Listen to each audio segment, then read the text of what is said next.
just wanted to kind of just make sure, because it is an intro, I try to make sure that it's very, very, and it might get a little advanced, but this slide's gonna be very simple. Everybody understands organic search versus paid search, right? The stuff that's below the ads, right? And that's what we're gonna be talking about. If you're want to learn more about the ad section, you're in the wrong workshop. We can do that another day, but long story short, everybody clear? And let me just kind of go over why SEO, because like I said, it's a very interesting buzzword. Everybody talks about it, and every startup thinks that need it. Not everybody actually need it, because there might be like Snapchat. It doesn't use SEO to grow its users. It do it by virality, right? Other people use it. I share it with my friends. But there are industries like, let's say, like Yelp, right? It's a big website with tons of restaurants and businesses. They needed SEO to grow. LinkedIn, that's what they used to grow. So you have to really understand what kind of business you're in, and if this is really a viable solution for you to actually drive traffic and conversions. It's not all the people in the world. Now, we'll go a little bit deeper into it. You could use best practices, make sure what you have is working for you, but you still need to make sure this is something that's going to drive traffic and leads and conversion, sales, so on. And nobody goes to the second page of Google, right? That's where we say an inside joke is that's where you bury a dead body. Nobody ever goes. Anybody here go to the second page? No, nobody does. Okay, so I got some stats from B2B, like more B2B stuff. I deal with a lot of B2B companies. Everything here is, everybody needs the stuff that we're talking about. Now, for a B2C company, many of you are B2C, it's even staggering how many people are literally living on internet, how many people are living on Google. So if they find you, the moment that they click on your thing, they literally believe in your company and what you have to offer, they're just going to convert if you put the conversion mechanisms in it. So everybody could use it. It's like the most free traffic you can get. You never have to pay for media. Anybody have Google Analytics here set up? I hope all of you do. Excellent. We'll touch on it a little bit more later. If you look at your Google Analytics account, you'll see that most of your traffic, like I said, some of you may not be because you don't have traffic yet, but organic search tends to be the thing that drives most of your traffic. So if you can figure out how you can drive more organic search, I haven't seen one where you paid so much and that beats organic unless it's like a landing page, right? If it's your corporate website, it's always going to be organic traffic that leads most of your traffic. So you have to figure out, anyone looking at that chart would say, hey, how do we drive more of that? Because that came from somewhere. If we can backtrack how that happened, reverse engineer, we can get more of that traffic. Sorry.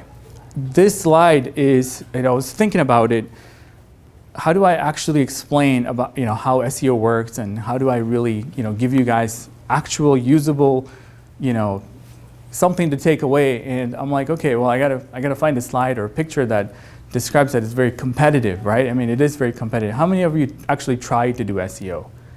In-house or a paid and external consultant? A few of you. Anybody else? No one? You probably do it yourself? Or you think it's happening behind the scenes?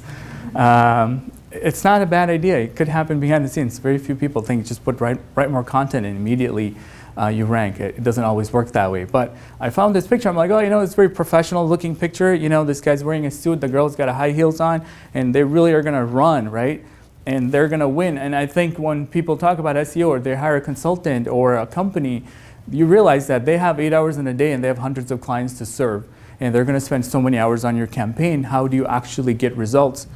Or you yourself are trying to do so many things with your company, with your HR, your development, or you're trying to recruit, and you only have 4 hours a month to work on SEO, right? And we think that that's going to cut it. And I really thought that this is kind of the mindset people have about what it takes. And the first page of Google is very competitive. And if you really start working on very competitive search terms and you can't break to the first page, you're stuck in the third page, you'll see that it takes a different level of knowledge and to really break and get to the first spot. And like I said, nobody goes to the second page, so it's extremely important that you guys think that it's more than just writing more blog posts and putting some social media. Well, we touch on all of that. It's going to take some skills. And so I wanted to use this picture as a means to learn what it's going to take. Everybody seen this thing? Yes? Right? It's entertaining, but you also realize that I probably can't do that, right? I'm not going to win that thing. And I want us to kind of have that kind of vision as to we have to step up our game if we really are serious about making this a reality, all right? A lot of companies actually hire a consultant, or I love the marketing manager whose job is trade shows, email marketing, SEO, paid search, social media, right? Have you ever seen that person? And I wonder, okay, all right, well, I can see how well SEO is doing already, because it's not going to do so well because they don't have any time.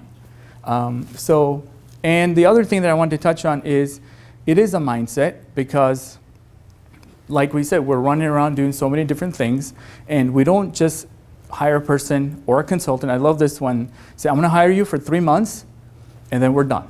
You're going to do our SEO, and I'll pay you whatever many $1,000s you ask, and we're done, right? Because that's what we think SEO is. It's like I hire my CPA to do my taxes, and then just call me every month, do my financials. We don't need to talk every day.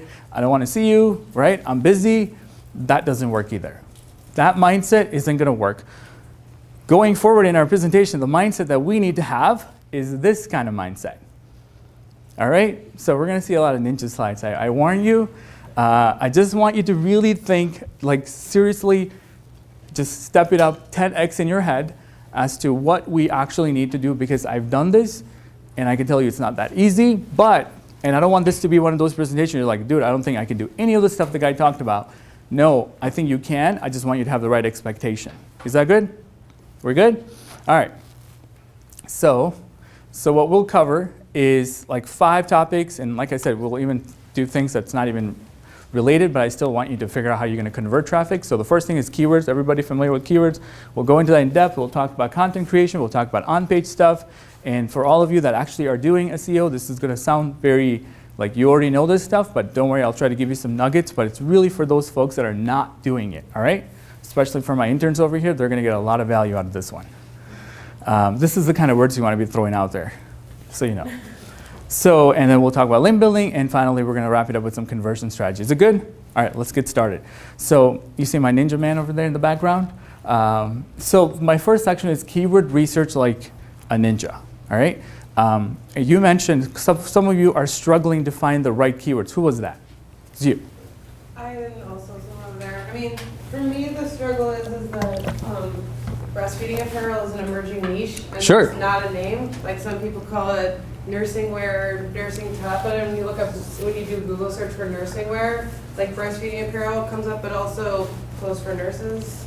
And I see. And so with my brand, I'm trying to call it breastfeeding apparel, but no one else is calling it that. So it's like You're starting your own niche. I understand that. So, and many times this is, we'll talk about, getting your keywords down right. But beyond that, people have their keywords and they don't know what to do with it next. But we'll cover it like literally gradually, so you can go home and literally take my slides. So they're going to get sent to you in an email and execute your campaign, and you should be off to a great start. So the first thing that I want to talk about is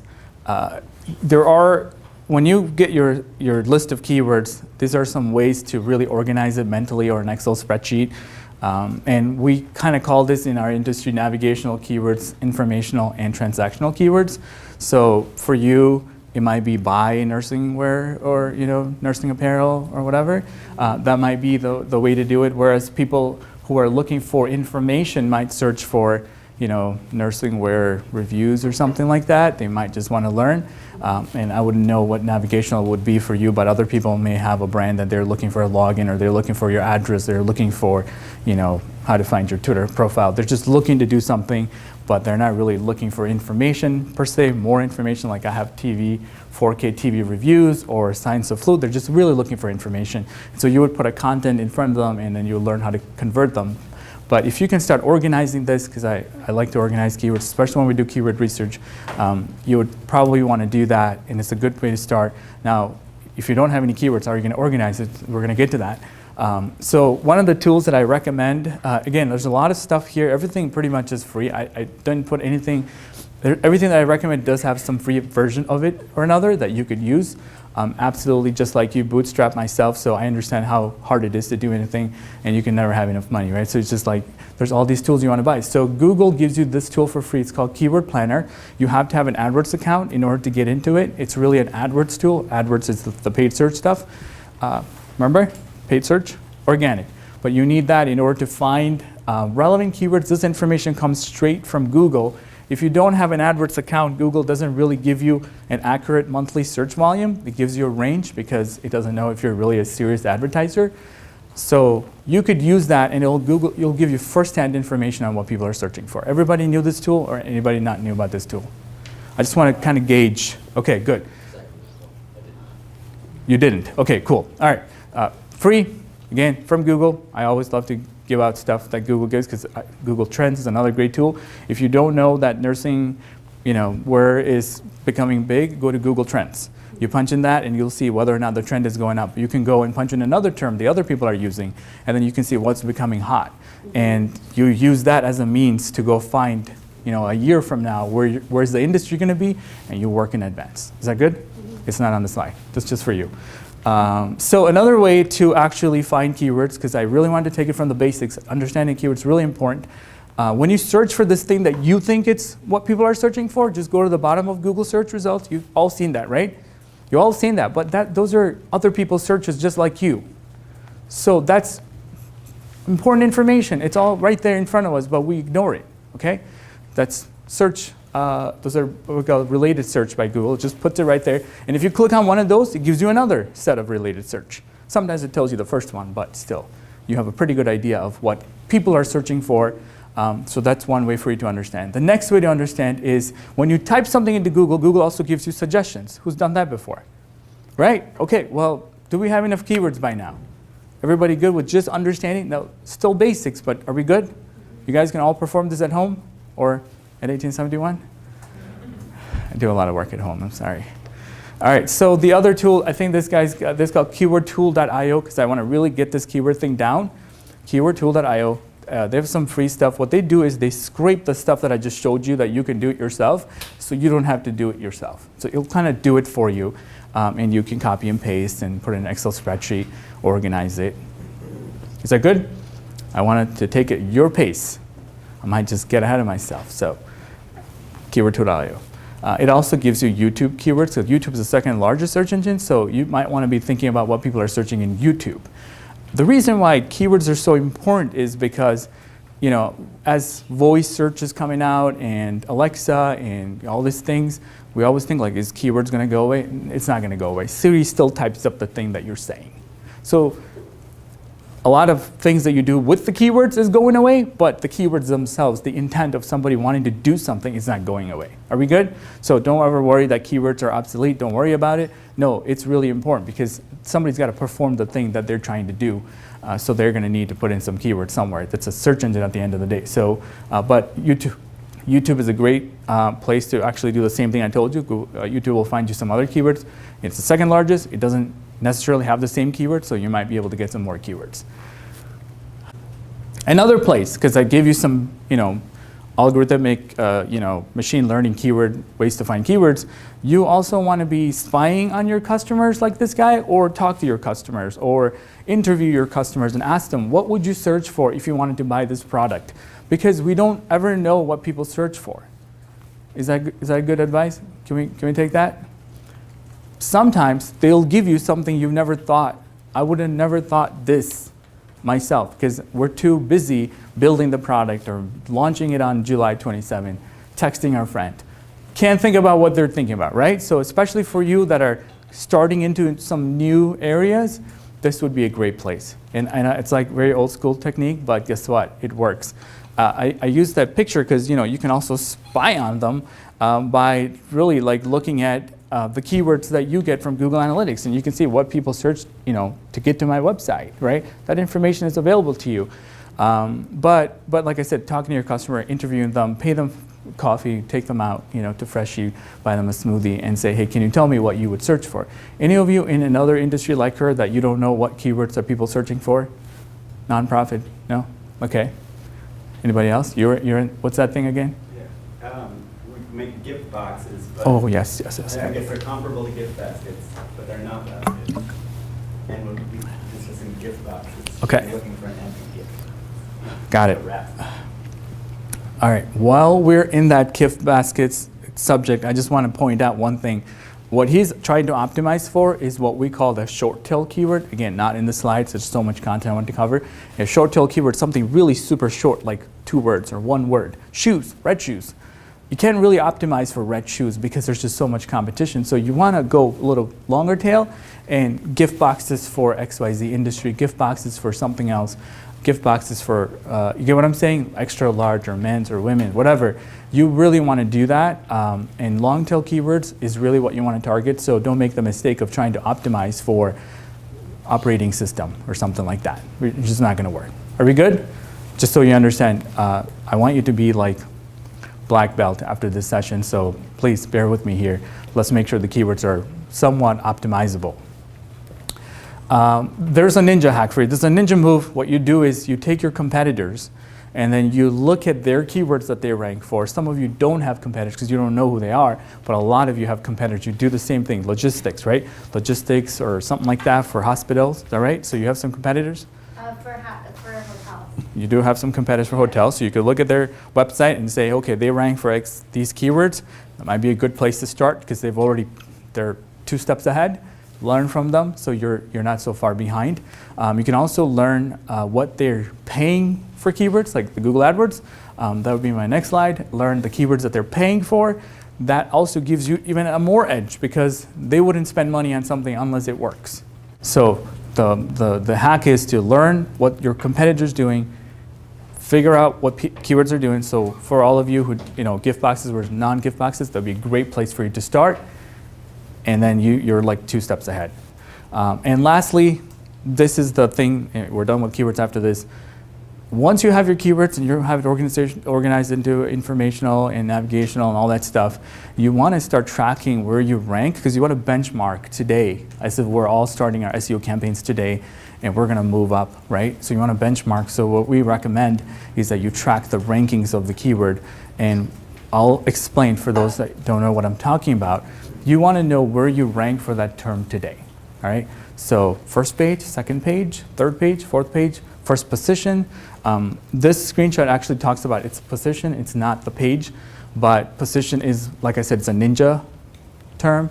Page is like all of first page, and there's so much on first page. People don't even go through the 8th selection.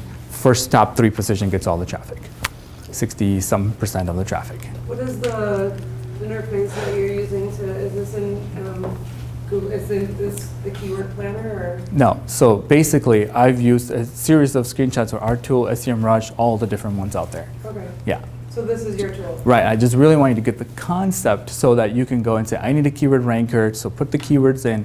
I want to be able to figure out my benchmark today when I start, and I want to see this whole thing going up. So your product in the SEMrush and those are called keyword rankers? Yeah, exactly. The concept is called keyword ranking, yeah. Yeah, you want to be able to track it, and there's hundreds of them. That's what I'm saying. Okay. Yeah, and there are some free ones. Everybody's got something for free. But don't try to do it on your own. That's the mistake some startups want to do. It's like, oh, I'm just going to search in the morning, and by coffee time I'll be done. Now, don't do that because you need technology. You want to scale. You want to be able to do that at hundreds, if not thousands, of keywords. I really like to scale things, so I think big. What are we going to do when we have 10,000 keywords? How are we going to keep tabs of that? Have a good one. So that's the reason I'm going to give you a lot at you. But once you have your benchmark as to where you are today, then you want to see a graph of you improving. Meaning from 5th page to 4th page, 4th to 3rd, right? 3rd to 1st.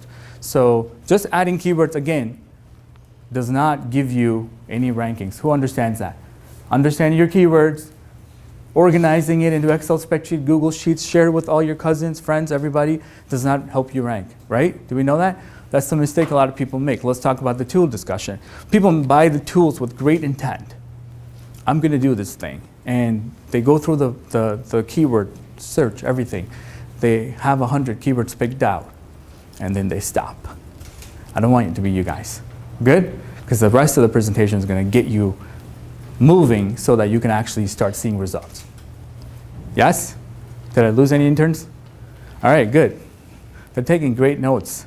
So the next thing that you have to do is actually create some content, because what ranks on Google? Anybody know? What? Right, but it's usually somebody's article or a business listing or something, right? You have to create something before somebody could click on it. So you have the keywords, you figured out what you want to do, and from the competitors or whoever, you allocated everything, and you organized it. Now you actually have to create some content, and we'll talk about just creating content like that professional guy, running with a suit on, and the ninja content. Is that good? Because I really want you to understand there's a huge difference on the ones that win versus the ones that just keep going through the motions of creating more content and posting it on social media and hoping for the best. It doesn't work. So I would rather be honest with you guys and tell you, don't do it, you're wasting time and money, than just tell you, gotta keep doing more of that. You'll hear plenty of presentations, lots of webinars telling you to keep doing it. That says SEO, it's as easy as that. You don't wanna do it, pay us, we'll do it for you. No, because like I said, it's a whole different game, especially if you're going to be competing and you wanna use SEO as a means to really grow your business.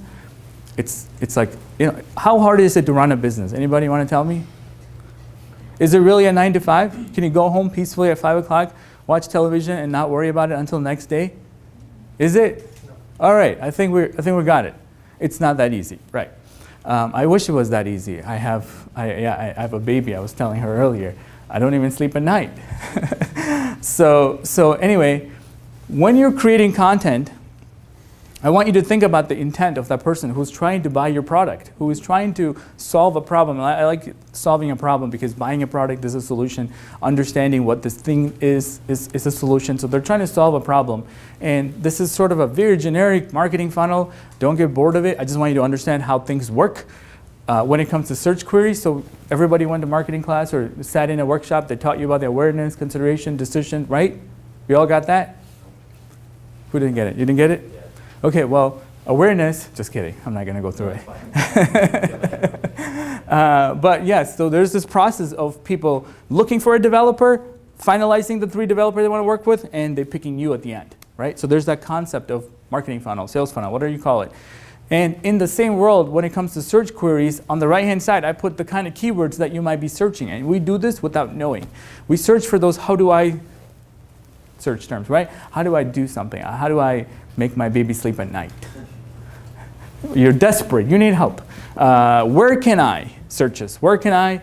Or then you're kind of like, okay, you learned all the companies. Now, the trick is for you to be successful, somebody's gonna have that inspiration and they're gonna wanna search for that how can I? Where do I?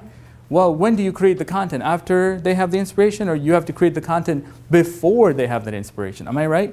Like, you have to be there when they have that inspiration. They're going to search for this thing. They're going to look for a solution. You have to be there. And the problem is the longer we wait to create the content, the longer we wait to get our strategy together, we're losing all the folks that are looking for it today. And that's kind of how your competitors get ahead. It's a time game. It's like the harder you work, the faster you get results. So you have to create content before they actually even have a need. And work that prospect throughout the entire funnel. So the next set of queries would be like best product for, or once they have identified, I want to work with these two, okay, A versus B, who's better? And other people write content like that. Have you ever seen that? I was looking for a baby stroller, and I was like, pick the 2 brands, and I'm like, I don't know which one is better. And man, there were videos about the same 2 brands. Have you ever done that with cars? Who's done that for cars? Like you search for 2 cars, people create content, A versus B, Volvo versus whatever. And you're like, how did they know that I was going to buy one or the other? Don't leave me up here. Right? It's like I'm the only one that Google searches here. Come on in. So you want to make sure that if your product competes with this other nursing product, create that content, comparison content. It's great because that might get you the people that are considering the other company to know about your brand because you missed them probably at the top. And then finally, they're looking for reviews on your product. So then they have identified that you're the right company to work with. Now they want to make sure that some other people also believe the same thing. So as they're going through the funnel, you actually have to create content around it. So it's like a whole world of content to create. How many of you have dedicated content creators? Dedicated. Look, he's got, look at that. Oh, sorry. You are the content creator? Yeah. Anybody else? So if you have someone dedicated creating content, your life is a little easier than others who have the, we want to do it, but we're just not going to get around to it. How many of you are writers? Journalist. He nodded yes, so I'm thinking he's a journalist. Are you a journalist? Yeah, I had a blog. That's not bad. It's a good start. So if you're really good at writing, then online marketing is going to be a lot easier. But otherwise, you'll be paying a lot of money. Is there a particular reason why everyone seems to use Medium as the medium for this? It's a great question. It's a great question. LinkedIn, but mostly Medium, that website. Do you want to explain to these guys what Medium is? Because, I can have this whole one-on-one conversation and they will know what we're talking about. It's just, I guess it's just a blog site, but it's a bit more than that. Okay. It's like a social blog. Like I write a blog, but it's not owned by you or me. We're just another blogger, and you like each other's content. The reason I believe is because I can tell you right now, because we're in this workshop, it's really, really hard to get your own traffic. You might as well go somewhere there's already traffic and put my best of best content. I could put the best of best content on my website and nobody knows about it. That would be my simplest answer to that question. But you also have to understand that you're also building a brand. So do you always want to be putting your best stuff on Medium? Who are you helping? What if you post it in your site and then just share it in Medium? Would that work? It certainly works, but Medium is such a competitive platform that they want their own content. They want to promote the guy who's got the best. So it really is a competition of who's got the best. So, and those guys that are the best, they're not doing what we're talking about. You see what I mean? So they're just really sitting there, creating content specific to one medium. So do you think it would be a better idea to do it the other way around, to create it on Medium and then kind of share it on your site? So like You can certainly do that, or you just share it on social media. I mean, like I said, when it comes to content creation, what you put on Medium might be completely different than this. Gotcha. Yeah. Yeah. So when you're saying creating content, what about like if you do a press release and like let's say X amount of publications pick it up, is that content? Is that going to, or no? No. It's We're talking not- about it's on not- your own website, Wow. from scratch, resources, blogs, help articles, anything of that sort. Because this couldn't be necessarily a blog. I mean, I like blogs a lot. Sometimes you want to create those work in eye, or those are one time you publish it, really long piece, and you just save it there. You know what I mean? You don't want to be editing that every day. And people also tend to look at the date in which it's published, and they might be like, oh, it's outdated, I don't want to read it. Whereas if you have a piece of content that doesn't have a date, then it's kind of evergreen. That's another term that you want to be writing down, evergreen content. That means that it doesn't get old. And if it gets old, you go update it so it's new again. Cool? Can we go on? I need a nod. Yeah? All right, good. A lot of nods here. If you didn't know where to start, this is a cool chart, but it's actually a tool called Answer the Public. It will go and find you so many different topics that people are searching for. Again, I believe it's free, so you don't have to pay anything. Write it down and just go to work. Is that cool? You'll know all the different variations of stuff people are searching for, so you don't ever have to worry about coming up with a topic. You put a different keyword, it'll give you more questions like that. Where, who, what, all kinds of searches that people are asking for. Are we good? Is that a good tool? Good advice? All right. Answer the Public. I know, you like that one. I like it. You're an expert, so if he's happy, I'm happy. And like I said, it's just creating content. Your blog would look like this. You just keep posting more. I mean, I like to have all of you have an editorial calendar. I mean, I might be asking too much, but you want to make sure that this content publishing isn't just a one-time thing. That we don't just come together and have a little group meeting and say, oh, we're going to make 3 blog posts. And then 6 months later, we only have 3 blog posts. Have you ever been there? Yes, right? That's not what I mean. It's got to be a consistent thing. We're going to do this. We have a whole calendar figured out. We're going to know what we're going to do for the next 6 weeks, if not 6 months, and know the keywords that we're going to go after. And that would be a great, great, great project for all of you. And then you figure out how you're going to execute it. You don't even have to write it. I mean, you can hire writers. There's probably a lot. Just post it on Big Marker. Question. From a startup's perspective, does it matter who writes the blog? Like, does the founder have to write a blog, or can you do post-writing? Can you get somebody else to write the blog, or can you just like have some contractors, consultants, somewhere else write the blog? Yeah, I love all the answers. So when I was doing the consulting, they were in writing the blogs. I've had CEOs tell me, yes, I will definitely contribute. I'll write you all the blog posts. And 3 weeks later, we call them and say, hey, anything done yet? The guy's like, yeah, no, I haven't gotten around to it. Sorry. 3 weeks later, nothing. So I don't trust founders in actually thinking of writing when they have bigger things to worry about. But if you're really a writer and you have the gift, then you should do it as yourself, because nobody can write like you. It's going to take a lot of editing to have somebody else's writing to be like yours. But if you can figure out a hybrid, it definitely has a higher appeal when the content is in your name, and if you're the founder. Especially when you're trying to create a community, or somebody was trying to create a community, you really are trying to do something. You don't want to be like, hey, I'm going to have him write my blog post because I'm too busy. You see what I mean? So another thing that people are doing is, I love this idea to have different perspective. You have everybody in your team blog. And that way, it's, many makes the load light. Everybody's got to get to creating a blog a week, a month, whatever it is, every 2 weeks.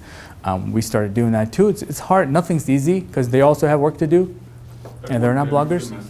What's that? That won't dilute the message? Like As long as you have a strategy. Like, so we have a Trello board, we write down the topics, we approve the topics, and they go to write, and then we review it before it's published. Again, it becomes a big job, but it at least helps get content published faster. You'll see, let me just stop in this content section. You go look at your best competitor, like the guy that you're trying to be, and you go look at the content they're creating. You should pay attention to the frequency of content, how length that they're writing it, how do they share the content, where do they advertise the content, and you will be like, that guy was right. That dude, the Indian guy, he knew what he was talking about, because that's what you're gonna see. I'm not kidding you.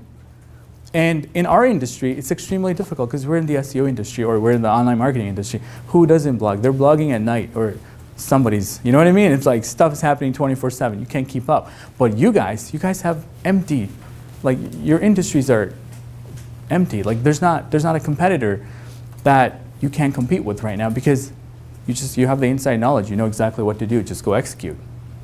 You don't have to compete with 10,000 SEOs for one of those spots.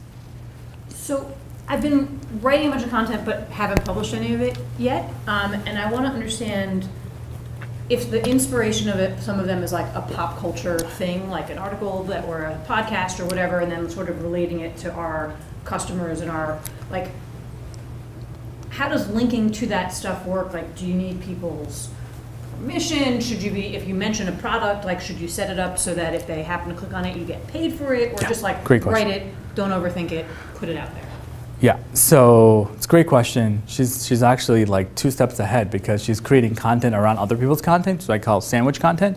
So you want to start something, but the meat is somebody else's, right? Just like, hey, Bernardo's got this thing going on, and I think it's really great, and here's what you had to say about it. And then you end it with your own conclusion as to what happens. If it's like a nonprofit or anything that's like a pop thing, I mean, you could just link to it. You don't have to ask anybody's permission to do anything. If it's like you're trying to recommend a product and it happens to be a product you can buy on Amazon, and you can sign up for whatever company, Amazon commissions or whatever, become an Amazon ambassador or whatever they call it. I mean, like, should you, if that's not your business model? If it's not your business model, don't do it. I'm telling you, there are people, that's all they do. They blog and they get paid, and that's their business, and they're perfectly fine. That's not my business, so I don't worry about it. I link it to everybody, and happily, they buy it or they don't buy it. It is what it is. I mean, if you do, just so you know, there's a lot of rules that you have to follow. Like, you have to have a disclosure that you're going to get paid and all that stuff, and I don't have time for that.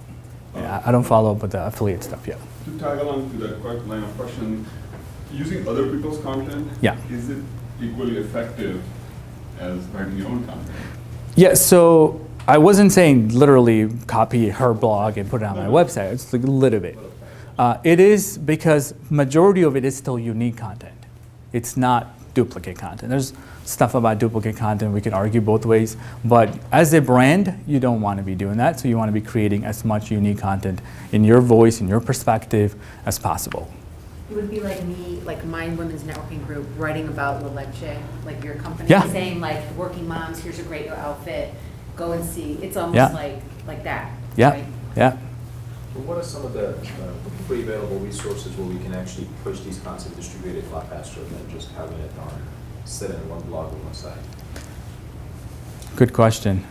Should we ask her a question first? What was your question? Well, I was just gonna say, like, a lot of the blogs that I write about is like just on our industry and like what's upcoming, what's trending in our perspectives on that. And so we don't like plug in our name or anything. It's just what we feel like. Cool. Yeah. Yeah. So From a public, just publishing, are you talking about taking the blog and then republishing to LinkedIn or putting it on Facebook or something like that? Let's just say you got something going on, and you want to release that, you post it in your site, Mhm. but you want to get as much distribution as free as possible. I mean, that's the one that we pay, we distribute it to 10,000 different directories. But if you publish in stuff, or if you have things going on a weekly basis or bi-weekly, that could add up.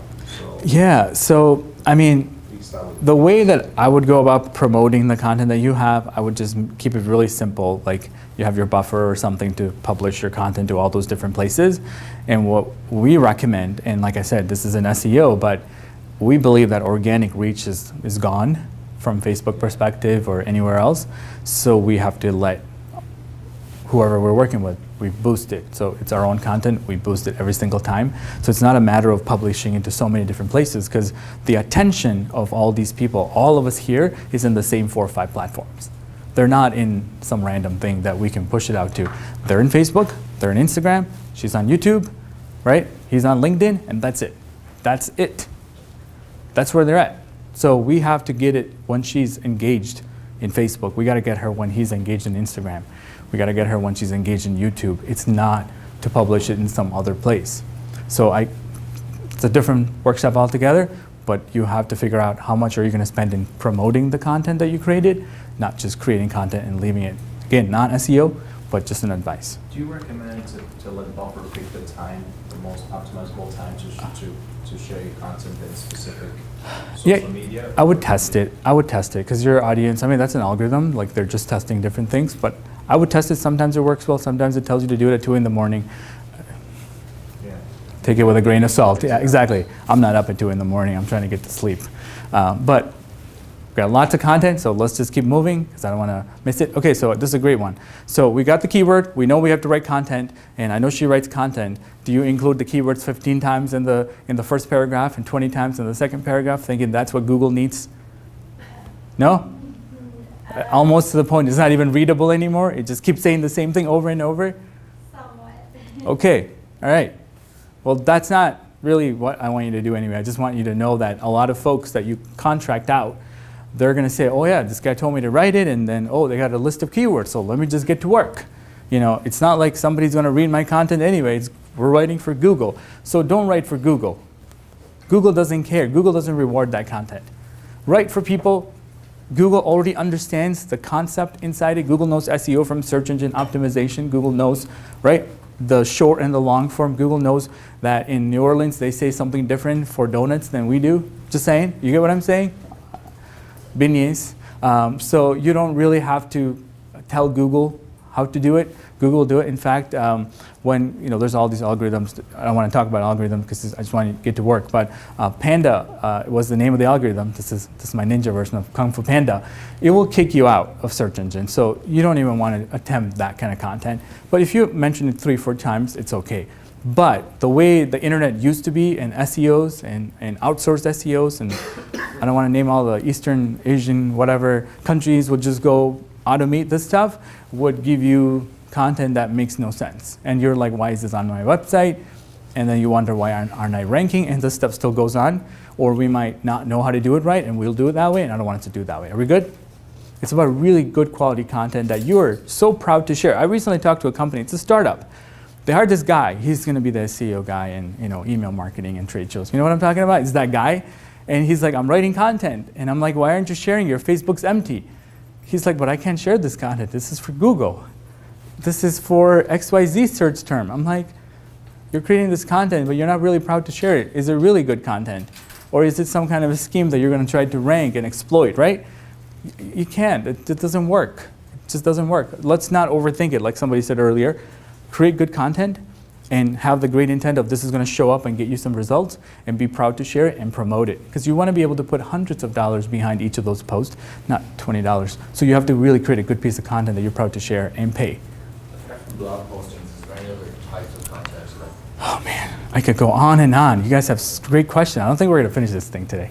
Yes, there's videos, absolutely. I'm like videos, even little Instagram stories, but again, going away from SEO here, but people are consuming content in so many different ways that you want to be executing at all levels. general answer, but it's not just, but I'm talking very much in the context of SEO. So it becomes a lot of text content. Like we create video content at our office. We have a little video series, we call it Marketing Hack of the Day, and we have to optimize the videos. You see what I'm saying? It's not just, hey, we made a YouTube video, let's load it up and share it out. No, we want other people to find it as well. You still need keywords, exactly. So that's why I say it's the mindset, that ninja mindset, that you really need to execute that, not just on your website, but today it's all website. Just your corporate, blog, whatever website you got going on. Cool? Question on keywords. So what's your opinion with respect to keywords as part of the meta tag, like keywords meta tag? Title Do you include them tag, or description. Yeah, we're going to get to that. There's a whole section, there's a study done with 1 million pages that they audited. Brian Dean's an SEO guy. And he, after auditing 1 million pages, all the first position, first, second, and third, all had over 1,800, 1,900 words of content. Are we ready to create that kind of content? Okay, well, that's what the first 3 positions had. So I'd rather tell you that than have you write 500-word articles all day and then see no results. Again, you'll have stuff to share on social media, so your Facebook isn't going to be empty, but your organic search isn't going to really come in. All right, moving on. So again, this whole thing back to my ninja, that it takes time. That you don't start as a black belt. That you start really, really low, and then you work your way up. Are we good with that? Because we understand that, right? That's something that we can relate to, and don't assume that immediately that we're just going to go to the top, right? Anybody did martial arts here? None of us? See, there you go. Did you get to the top overnight? You did not. And I know as a startup guy, you also feel that. It's a lot of grind, and you work really hard, and you will certainly reach to the top. All right, moving on.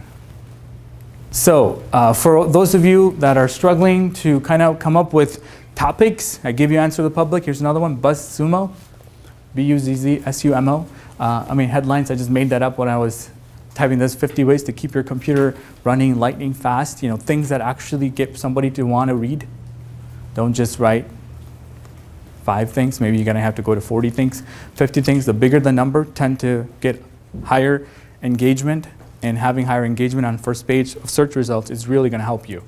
So this tool gives you what are the top keywords, or what are the top articles, and the number of shares for them, because you want to know what's popular, and so that you can create something like it. All right? You're a content creator? You will be after today.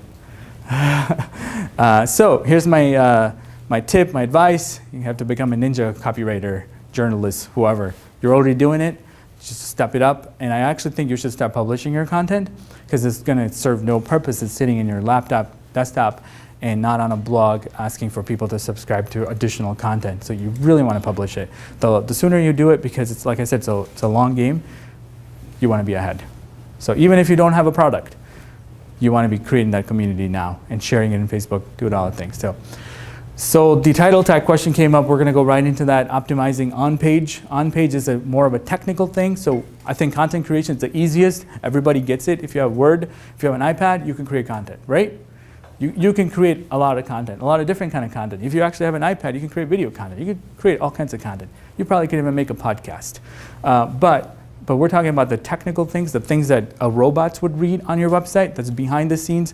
This is where sort of the confusion comes in as to, he's going to do SEO for me this way that I don't understand. No, I want everybody to understand how they do it. There should be no guy in the basement doing something unique that nobody can understand. Nobody has special connection to Google. Nobody has to submit a website to Google. Google just finds it. Does that make sense? Remove all that confusion. It's not meant to be that hard. Even if someone who is in the business told you it's hard or complicated, I want you to really understand what you're buying or who you're hiring. Is that good? Because I like to demystify this kind of stuff. Again, obviously all of us know that this is important, so it's better that we know how it works. So optimizing the on-page, I have a bunch of stuff here listed because I wanted to go through this as quickly as possible. And I'll give you some examples. We'll go right through it. These are things that I'll try to make it easy for you. Only a robot and your developer know. Is that good? The average person is not right-clicking and view source and checking if you have a header tag in. Cool? Nobody knows except you or your developer and Google or search engine. So, or you could use a tool to audit your page and then it'll tell you which ones are missing it. But you want to make sure you have title tags, you want to make sure you have meta description. We'll talk about keywords in a second. You want to make sure the keywords that you have selected are on the page. You want to make sure the page is very concise to one topic. Don't go on talking about 3 different things in one page, especially in your title tag, because nobody's going to know what it talks about. Be very concise. Focus on one keyword at a time. And then all your effort goes for that one keyword onto that one page. Theoretically, do we get it? Yeah?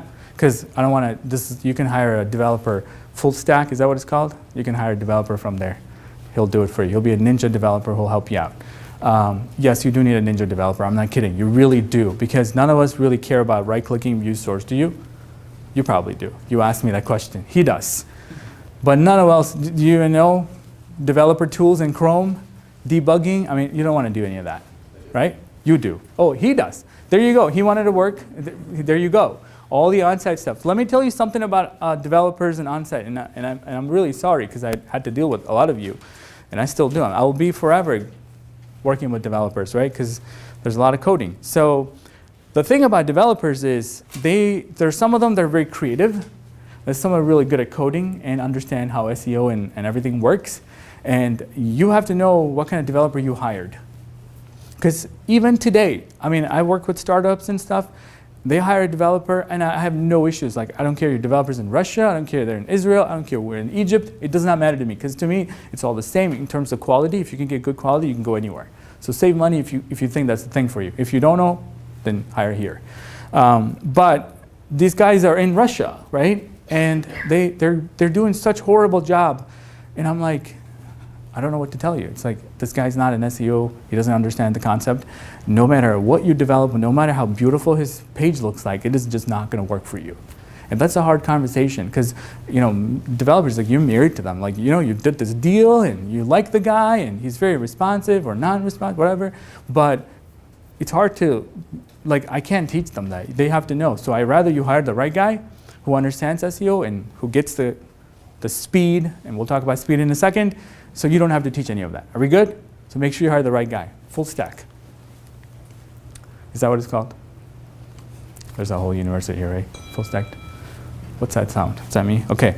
All right, so Google Search Console, for those of you who doesn't know, it's a free tool. You can go in and tell you all the pages that are missing the title tag. Very free, and it might not be the greatest, but it's free. Google crawled your website, found all the ones that tells you these pages are missing title tags, the descriptions, or the duplicate title tags. Go try to fix that, because that's the fastest way to get results. Download it and send it to your developer, or tell your developer to log in and check that every week, every month, whatever. Good? Free tool. I mean, I just use Squarespace, their e-commerce platform. Do they have Title tags and everything you can put they in? just, like, Absolutely. That's like Absolutely, they do. They do have it, but it doesn't tell you when your title tag is short or description is missing, so you have to do your own. Because, you know, they're another platform that just, you know, $5 a month or $50 a month, and you're on your own, so you have to do that yourself. But the what? Yoast SEO? Yeah, that's a plugin for WordPress. So she can't use it, but if any of you are on WordPress, you could use Yoast. Widely popular. You couldn't go wrong with it, but you still have to write your own title tag. It doesn't write it for you. It'll tell you it's good. You got the character limits and stuff like that. Yeah, the red, green, orange, yeah, exactly, but it doesn't write it for you.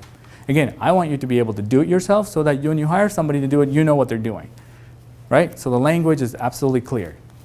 So when a title tag, when you're done and you publish it, this is kind of what it looks like on search results. We all see that, right? So you might not know where it is in the code, but you'll know when somebody wrote a good title tag that shows up in search results. The blue is the title tag.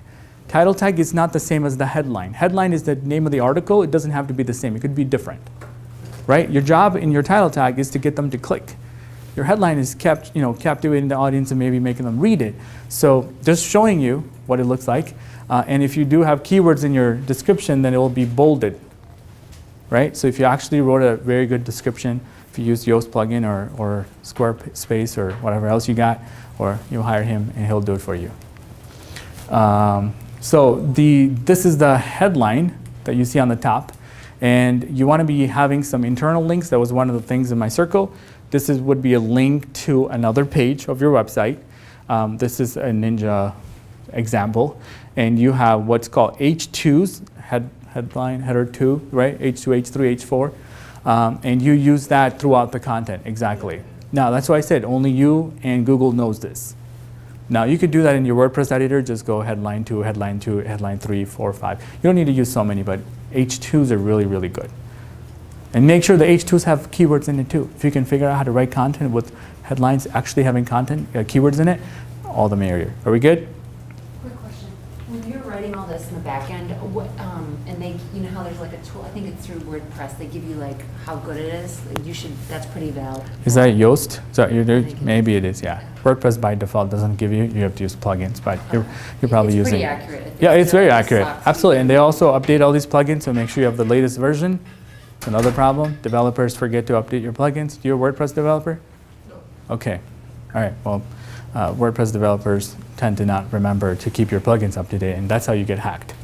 You don't want to get hacked. Stuff useful so far? Because we're going to demystify SEO altogether. If I can get through the slides. Okay, speed. So that's a ninja kick right there. Speed is absolutely important right now. Oh my goodness. So it's another thing your developer is going to make you or break you. If your website doesn't load fast, you're toast. So I don't care how good your content is, forget about it. Like I said, I can only help you, so you have to find the right developer, make sure your website is lightning fast. There's so many ways to do it. That's a whole workshop in itself. JavaScript, this and that, and CDN, and optimizing your images, and there's a whole loads of stuff that you can do. But if your website's not fast, and not even just your website on your desktop, your website on your mobile is not fast. Because we live in an era where all the traffic is done and consumed on a mobile device. Because if you look at your Google Analytics, you'll see a lot of your traffic is continuing to go up. It's coming from mobile device. So you have to pay a lot of attention because Google pays a lot of attention to mobile. How many of you don't have a mobile optimized website? Okay, well, mobile first. Forget about desktop. Pretty soon we're all going to be sitting here with our mobile phone. In the third-party services, you can actually opt in to speed up, like. That's what a CDN is? Sign in a different server. Exactly, CDN. So you use a CDN, to cache the website, and they serve it from different servers, and it's going to speed it up. But that's not going to make a code better. It's just going to make the loading faster. But you still need the code to be extremely tightened and external JavaScript, or out of the page and all this stuff. I get into this developing thing. I'm like, do it. I don't want to talk about it. I just want to make sure that we all understand the concept. Other than you, any other developers here? No. For those CDN, when can you change something in your current site? It's going to take a little bit of time, but yeah, before the exactly. cache gets Yeah, changed. exactly. Yeah. But it's meant to make things fast. Everybody uses it. CDN. CDN, D as in CDN, Content Delivery Network. Yeah. So this one, mobile first index, which means that Google, all the rankings, everything that you see on Google is all coming from what Google sees on a mobile device, not what it sees on a desktop. So if you have content that's not on mobile, but you have it on desktop, like back in the day, we used to go, mobile site should be very simple, small, keep it very, no, that's not going to help you rank, because the desktop is no longer being used on what's ranking on Google. It's the stuff that mobile, is rendering. Are we good so far? I hope I didn't lose any of you. All right, so like I said, this whole section is all technical and very developer, and you can have the slides tell your developer do all these things for you. And increasing engagement, I just talked about title tag. One of the things that I want you to really pay attention to is if people don't click on your title tags because it's so boring, and you still have the best content and you still have the authority, which we'll talk about link building next. We're going to fly through it. You're not going to show up because the people that are getting the most clicks, engagement, that's click-through rate, actually can outrank you despite all the other things that you've done. So you really have to figure out how do you get people to click, which I talked about earlier. It's going to become so important. It's going to become even more important in SEO. Are we good? The last one was alt tags. If you have photos, all of you probably have photos in your blogs. You want to be adding some alt tags. Look, if you have any questions on alt tags, she says she'll answer. All right, good. So she knows all about it because you know what? It's going to show up in search results. If you want to have photos show up in search results, you're going to have to optimize your photos. Don't upload your photos one.jpg. That's your word of advice. Call it a name. Yeah, call the name, call whatever it is, put your name on it if it's your own photo. All right, so we're moving into link building. Anybody ever heard of link building? You getting links from other people's to your website? Oh, yeah. You heard about the concept? Anybody else? Okay. So it's very important because it helps you increase your authority. And we'll fly through this because I don't want to waste all of our time because I want to have some Q&A at the end. Increasing authority simply means that your website is going to, if you have two identical websites, one has exact same amount of content, it's very hard to do that, but let's just say that it does. There's your website and my website, and I have a lot more links, a lot more authoritative links coming to me. Authoritative would be sites like huge publications, right? Or other websites in my industry that's relevant to what I'm doing. They're pointing to me. I would almost every time outrank you, even though you have the just as amazing content on your website. So the other piece that we need to work on is not just the content, it's getting the authority to be on, all right? So in your industry, it's really easy because you're in the healthcare space. You can have all those healthcare websites linked to you. Almost easy because you're helping them. They put a link from the hospital. Hospital looks like a very authoritative website, but my little blog linking to you isn't going to help you much. Do you get it? So every site has metrics underneath it that determines whether or not it's a good authoritative website or not. And you want to have the good juice, we call it the link juice, coming to you, and that itself is another full-time job. How many people do we need to hire by now? $250,000 worth of people? At least 5 people. So those things I put on the top, you can barely read them. Look at it in the slides. We call them citation flow and trust flow, and there's domain authority depending on what chart you read. We put that, or any backlinks, when you start looking at people's backlinks. So this ninja move that I have is take a look at your competitors' backlinks because they're already linking to them. So you can just be like, hey, I have this new product line. I'm creating such and such. Write really good email and have them maybe reply back and you exchange content or something in order to get a link. Otherwise, you're not going to get a good link. It's the same thing. Like, remember my Kung Fu Panda content was crap? Well, the links are just as bad. Because people get the idea, they just execute very poorly. All right, and that's the problem. Absolutely. So that's the problem. When you do a poor job executing, you're not going to get the benefit. So I'll give you some examples of what I mean by poor execution. So the first thing that you have to do in order to get good links is that your website itself has to have some good content that somebody could link to. So if you don't have some sort of good resources, a good resource is not a product page. I'm so sorry, I know we're trying to sell product. But when I'm trying to share content, I'm not gonna go flat out share this mug and say, go buy it. That just doesn't look right. Right? You don't do that. So you want to share something that's going to help somebody out. So maybe you got to go take it a step back, like I said, create content about how hard it is for women to nurse their babies and the clothes are really fitting and it's not stylish and what you stand for. Put a video and go all out. And then you ask them, hey, would you mind sharing this to your audience, which is her? And she might share that because it sounds cool. But she's not going to share my product page and this is medium, large, and different colors. So for us to get any sort of traction in SEO, we have to work on creating what I call these kinds of assets that could be something that I can link to because I care about what your company does or your mission. And so you create educational content, non-promotional content, and then people will be more than glad to link to it. That's how you get so much press, so much free stuff, is just not trying to pitch or do any of that stuff. Is that cool? So you can have a series of blog posts, you can have an event that is something that people link to easily, you can have a video course, somebody talk to a video. It could have so many different things. Now, if you look at your competitors, a great place, they might have a resources section where you can see so much content. I told you, if you just really pay attention to how the guys that are winning, if they're creating a lot of content, you got your job already cut out for you. And the second thing that you want to be doing is identify those really good places, like for you and my hair, those sites that you think that you can go and start contacting. Because again, it's a relationship thing, just like here it's a relationship, 1871 is a relationship. It's not like we're all doing it from random places. You want to know who they are, check their Facebook page, their Twitter profile, understand their interests, write them something of value, and I'll show you, like I said, how people do it poorly, and I don't want us to be that, okay? And third, you want to be doing that outreach. Is, like I said, I made this very simple, straightforward, because like I said, I want to dwell too much time on it, but look at your competitors' links. You can just Google it and find other sites that pop up And then you can reach out to them, say, hey, I noticed that you wrote, or you have 3 products that are in your blog post. Would you mind adding another one? Right? You can't automate that. A machine is not going to write that for you. So it's a very personal thing. So again, so you write the best darn email you can write, one-to-one, and you'll wait for them to reply, and it depends on who you're emailing. So if you need help on getting email addresses, you can just, there's a company called, I think it's called Kickbox, or there's a company called, there's so many ways that you can get email addresses, all right?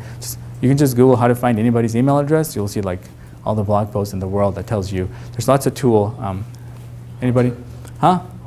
Hunter.io, exactly. Email Hunter was the name. They renamed it Hunter. All these different tools can give you email addresses of people. So if you just put that guy's name, immediately it will give you an email address. And nobody even asks anymore, how did you find my email?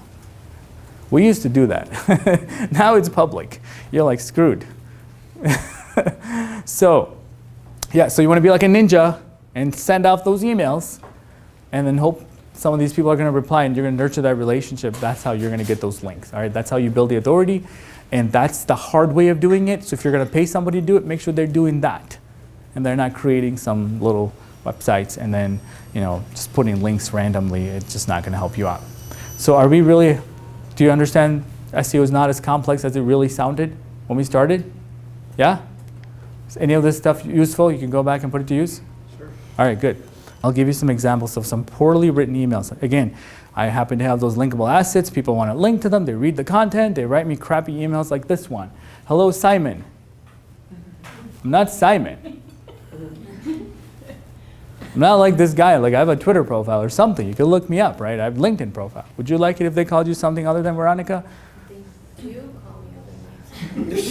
Yeah, exactly. Simon. I'm like, where the hell is this guy coming from? He's got the right intent because he's not even paying attention. Or this one, he's sending to nobody. Now it's flying through. Hi, no name, no nothing. This is horrible. This is not good quality. I'm not going to pay attention to that. Kathy actually wanted me to do it, except she put a subject line in her subject line. Every day, you guys, this is what I deal with. I mean, I don't respond to all of them. I show you the ones that I would respond to, but you get the idea? It's not going to work. This is when there's outsourcing it. This is called outsourced link building. When you pick somebody up on Upwork, this is what you get. Hi there. How's hi there? It's really got the right intent. I love your content about local SEO and a proposal. He's going to propose me something, but he doesn't know my name. It's at the bottom of the article. If you scroll down, right? Okay, so you get the idea? I mean, this happens. So I just would show you examples so you know exactly how to do it. This person actually knows my name, and they actually sent me an email and they followed up. I mean, that person might get a reply, right? That's like you guys sending me an email, and I would just reply to you because we're human. I don't care where she's from or what she's trying to get at, but she wants a link. I got you. So that's and the other thing we talked about, social posting. Make sure everything you write is postable, and make sure you continue to, like Twitter. It's like I heard people say it's what is that? The fire hose. It's just so much content coming out of it. So you might as well just post your thing 5 times every day. It doesn't matter because you really want to make sure that somebody sees the content, right? So it's not going to hurt you in any way or shape or form that you're sharing your own content. You want to put all those sharing buttons on top of your content so people are sharing it for you. They'll make it easy for them, so they'll actually share or retweet or whatever else you call it. And social signals is becoming more important because I can see that Google's really trying to solve a spam issue. Remember the panda content with the same person duplicating it? And the really only way to do that is to find some way to find out what's good from bad. So the content that I write and put it on a blog that nobody goes to, it's easy for Google because it's not getting shared. Whereas the content I put on my website, you're going to share it, he's going to share it. All of a sudden, which one should Google way more? Do you see what I'm saying? So I don't get it how people overthink it and try to make it hard. Let's just keep it simple. This is what you're supposed to do. Like I said, all the attention is already there in those platforms. And spend time on it. And if you're getting a link from a website that you wouldn't want to share on social media, maybe it's a bad website. You don't even have to know about domain metrics, but Google Analytics will tell you where your links are coming from because referral traffic. You can see that if somebody's actually clicking on the link and coming to your website, you might not know people are linking to today, so you'd be like, hey, thank you so much for linking to us. Can I write a content for you? So it's a free tool. Like I said, all of you have it set up. In my last section, and we're done, you guys can all go and get freshy, is getting conversions, because what's the point of having all this traffic and you're not getting any leads? That's what we started off, right? That's this whole journey, is how do we get traffic that we turn it into money at the end so we could all go party on Memorial Day weekend. So one of the things that I tell people is you have to really understand how we as humans convert on a website, and how do we make it better for our own website. So when people like us go to our website, how do we get them to do something? The average conversion rate on all our websites, if we have 2%, that's amazing. 2% people come to our website and actually give their information. It's amazing. The fact is, they don't.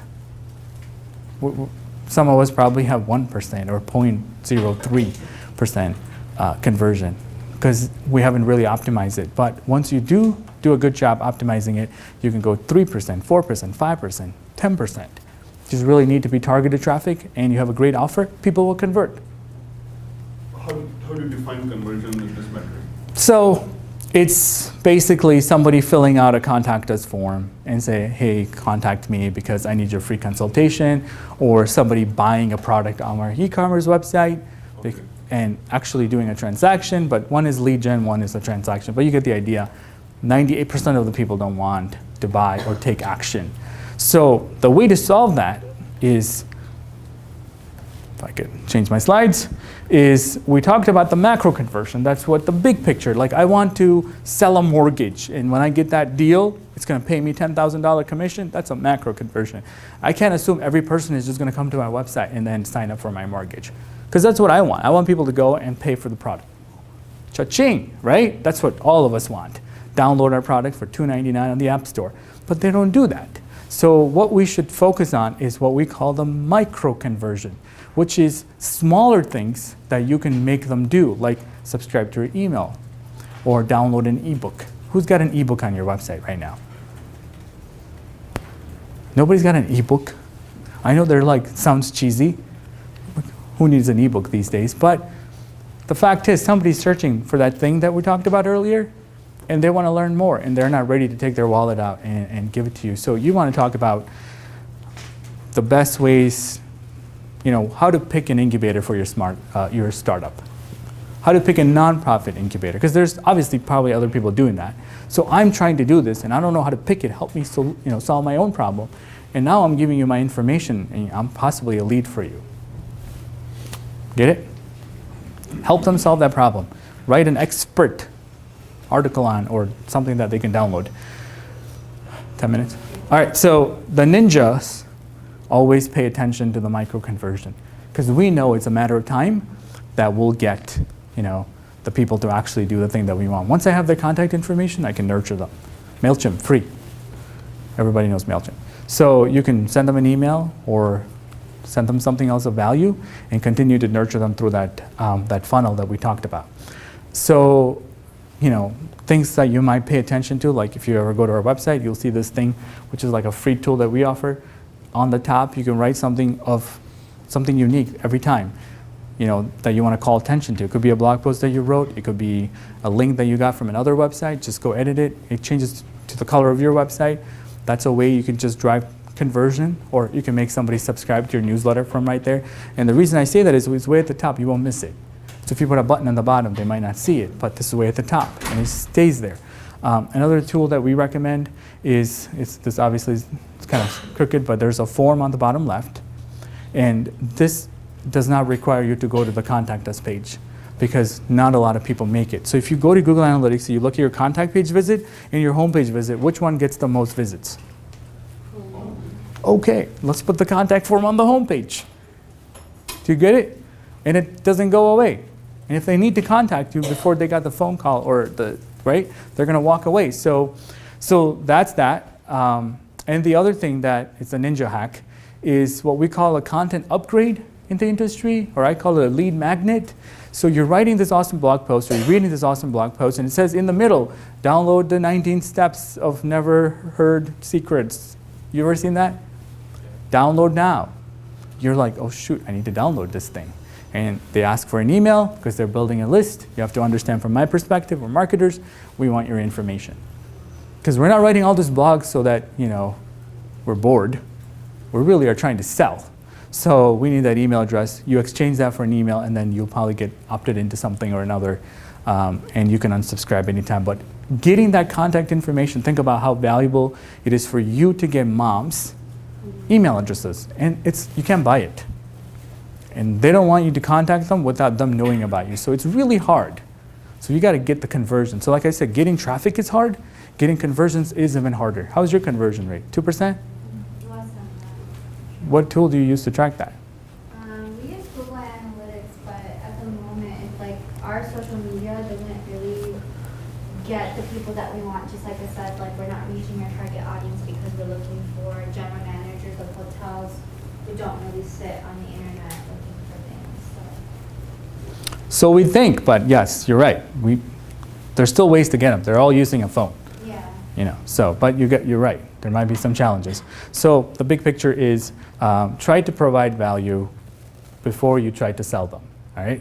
So selling them is great, but try to give so much of value. And you see, like at the competitors I talked about, those resource pages that we mentioned, they're not writing this because they're crazy. They don't have 5 people on payroll because they just have all this money laying around, because they're trying to do this. So even though you have a Shopify or what's that, a Squarespace website, and you probably don't have a blog, do you? You have a blog yet?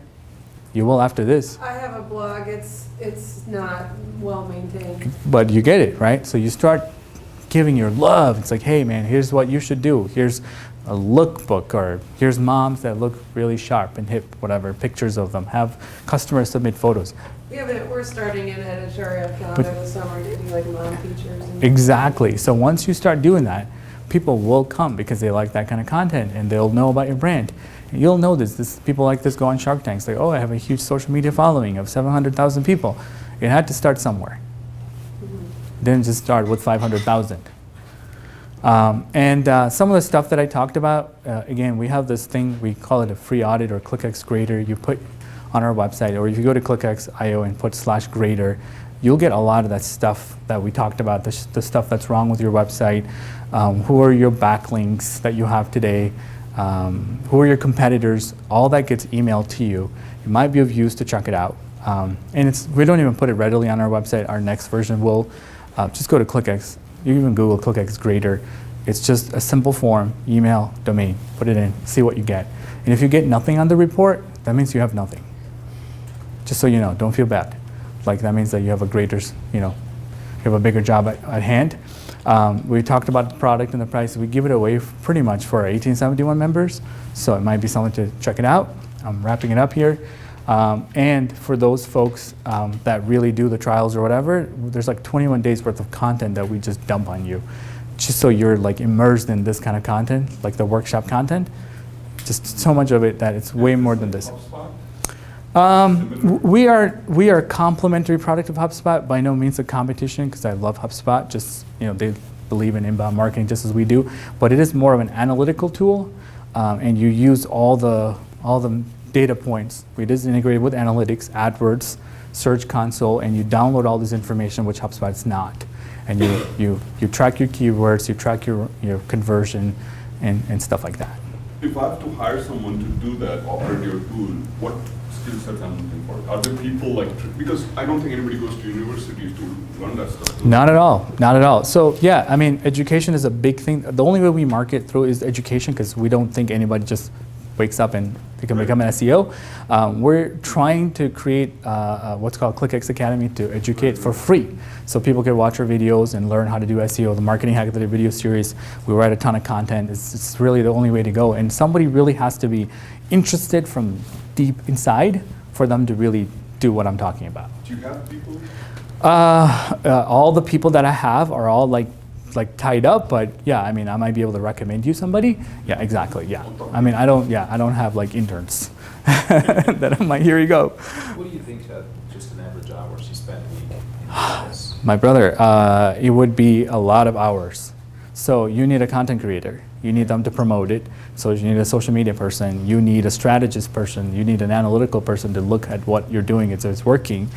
AdWords, running an AdWords campaign, it's no easy job. So the same person who does SEO, I recommend shouldn't be doing AdWords. Like, you know, our agency, we have a team that does paid search, we have a team that does SEO, we have a team that does social media, we have a team that does what we call inbound marketing, then we have marketing automation. I mean, literally, they don't talk to each other than sharing the results, but their jobs are so darn deep in what they do. Like paid media, like AdWords, Facebook ads, and LinkedIn ads, and all the native ads, that's a lot already. How can we expect them to also be pulling keywords out of content? See what I'm saying? And there may not be journalists because it's a very analytical job.